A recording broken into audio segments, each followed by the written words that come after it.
So NEET exam cancel ஆகி re exam நடக்கிறதுனால student கட்டின அப்ளிகேஷன் ஃபீஸை வந்து ரீஃபண்ட் பண்ணுறாங்க. இதுக்கான லாஸ்ட் டேட் வந்து 27 மே 2026 மிட் நைட் 11:50 வரைக்கும் இது அப்ளிகபிள். ஸோ நான் எக்ஸாம் எழுதினேன், நான் எக்ஸாம் எழுதலை, இல்லை ஃபியூச்சரில் எக்ஸாம் எழுதுவீங்க எழுத மாட்டேங்க, எப்படி இருந்தாலும் ஒன்லி ஒன் ரெஜிஸ்ட்ரேஷன் தான். ஸோ இது எதுக்காக கொடுக்குறாங்க அப்படின்னா அப்ளிகண்ட்டுக்கோட பண விரயம் நேர விரயத்தை ஈடுகட்டுறதுக்காக இதை பேமெண்ட் பண்ணுறாங்க. அடுத்து வரப்போகிற எக்ஸாம் வந்து என்டிஏ அவங்களோட சொந்த பணத்திலே அதை பண்ணிக்கிறதா சொல்லியிருக்கிறாங்க. ஸோ எல்லாருமே வந்து இது அப்ளை பண்ணிடலாம். ஸோ ஏன் வந்து அவங்களால வந்து நேரடியாக எந்த அக்கௌண்ட்டுக்கு பே பண்ணாங்களோ அவங்களுக்கே திருப்பி அனுப்ப முடியலன்னா, நிறைய பேர் வந்து சைபர் கேஃபே ப்ரௌசிங் சென்டர்லேருந்து அப்ளை பண்ணியிருக்காங்க. ஸோ தேர்ட் பார்ட்டி அக்கௌண்ட்லேருந்து போயிருக்கு. ஸோ ரீஃபண்ட் வந்து அவங்க அக்கௌண்ட்டுக்கு போயிடக்கூடாதுன்றதுக்காக ஸ்டூடெண்ட் வந்து எந்த அக்கௌண்ட்டுக்கு சார்ஜ் பேக் பண்ணணுன்றதை அவங்க கேட்டிருக்கிறாங்க.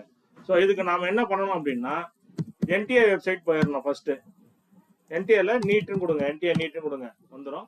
ஸோ neet.nta.in இது கிளிக் பண்ணிக்கோங்க. நெக்ஸ்ட் உங்களோட யூசர் நேம் பாஸ்வேர்டு எடுத்துக்கோங்க, நீட்டோட யூசர் நேம் பாஸ்வேர்டு எடுத்துக்கோங்க.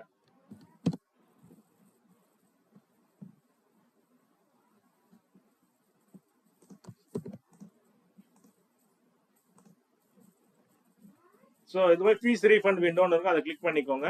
அப்ளிகேஷன் நம்பரை பேஸ்ட் பண்ணிடுங்க, பாஸ்வேர்டை காப்பி பண்ணுங்க. என்டர் பண்ணிட்டேன் பாஸ்வேர்டு.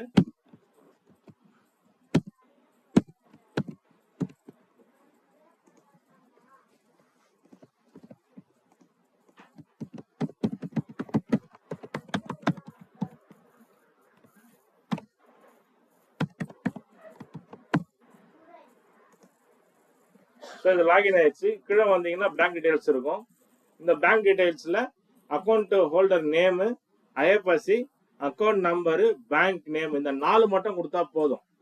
கொடுத்துட்டு சப்மிட்னு ஒரு ஆப்ஷன் காட்டும், சப்மிட் கொடுத்துருங்க. கொடுத்துட்டீங்கன்னா உங்களுக்கான ரீஃபண்ட் ப்ரொசீஜர் முடிஞ்சிடும்.